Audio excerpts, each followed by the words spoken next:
Will Scott Summers and his team of mutants be able to win their battle against Gameworld? Or is their own time as a team coming to a close? Well, let's hop into the pages of X-Men issue number 12 and find out together, shall we? So then, picking up from where the last issue left off, Cyclops had finally managed to learn the true identity of the mysterious anti-mutant mad scientist Doctor Stasis. As it turns out, it was Mr. Sinister, a twist that was both genuinely satisfying and also one of those big oh no duh moments. In truth, though, Sinister says it's more complicated than that the one we've been dealing with on the island is a fake mutant pretender, and that he is actually the one true Nathaniel Essex, and honestly, he might not be lying. If I remember correctly from Hawks and Pox, there was a whole thing about Mr. Sinister purging the human part of himself so he could be a mutant full-time, and well, I think that's what this guy became. The timeline even lines up. Also, fun little bit of visual storytelling here. The Mr. Sinister we've been dealing with has a red diamond in his forehead, while this one has a black club.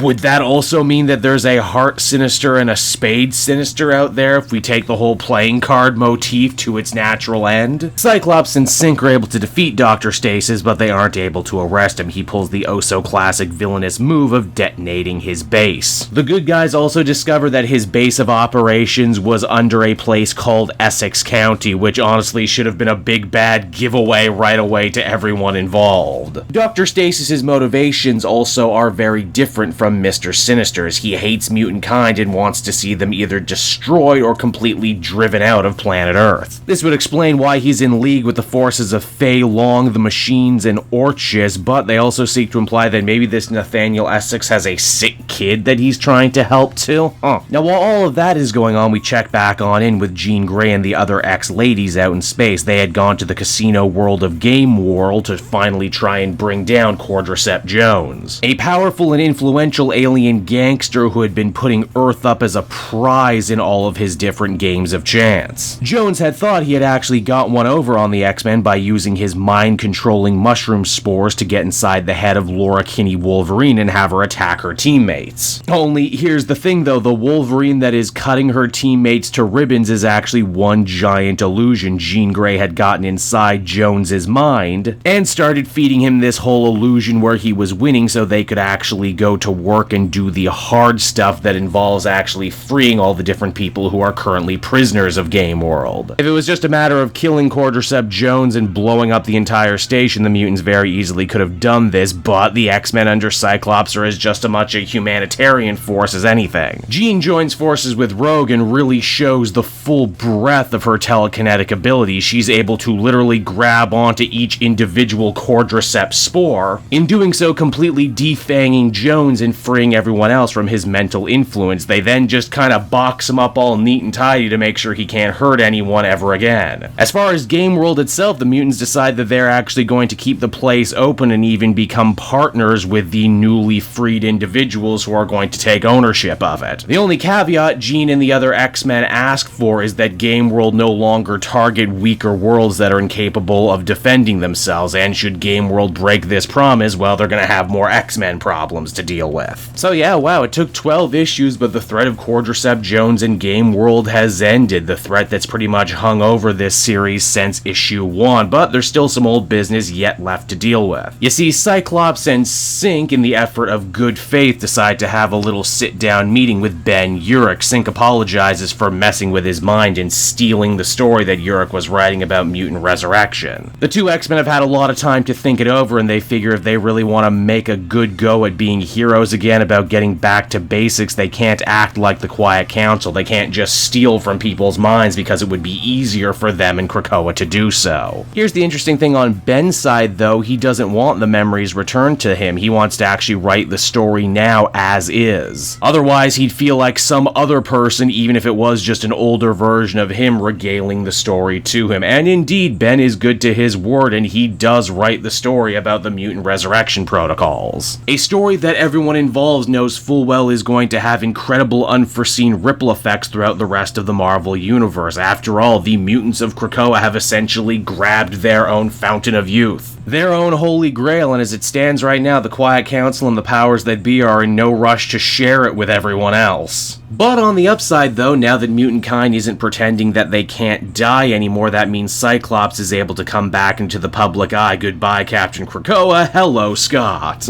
Now, Cyclops isn't stupid. He knows he went around Professor Xavier and the Council, and they're probably going to be pretty pissed at him. Hell, with the Hellfire Gala coming up and the brand new X-Men team elections, they might kick him off entirely. But all of that is going to be a story for another day. Right now, though, the entire X-Men team is happy and resolute in the knowledge that Cyclops was indeed right. And so that was X-Men issue number 12, everybody, and honestly, the more I think about this issue, the more I enjoy it. It really does feel like Jerry Duggan turning the page in the great book that is the saga of the X-Men. It's honestly pretty special to see Scott Summers stand up to the Quiet Council and really try and make the X-Men a force for good independent of Krakoa. After all, that was his mission statement when this series started. It's the whole reason he brought the team back to New York and off the island. I like that in an era of X-Men stories that has been defined by political backstabbing and dark secrets, here Cyclops really does believe in the truth, and Ben Urich rewards that good faith by writing such an even-handed story on mutant kind, saying that they defend people regardless of their genes. The book also has a promise of even more interesting things to come. What's the deal with this extra Sinister running around? Is he more evil than the one they're currently dealing with on the island? What does him and Fei Long have planned for the Hellfire Gala? Also, what's the X-Men team gonna look like moving forward? Sync is gonna stay, as this book was pretty much just as much about him as it was about anything else. Jean is gonna be staying with Scott, but the rest could be anything. The Quadriceps Jones stuff was fine too. Again, after building him up for so long, he really ended up being the least interesting of all the new villains they brought for this new series. He was also defeated pretty damn easily and quickly, but like they say in the story itself, defeating him outright was never really the problem. Freeing Gameworld was the problem. Overall, I'd feel comfortable giving this one an 8.5 out of 10. I'm not keeping up with nearly as many of these new X-Men books as I was just a few years ago, but I'm certainly glad I stuck with this one because it certainly stuck the landing.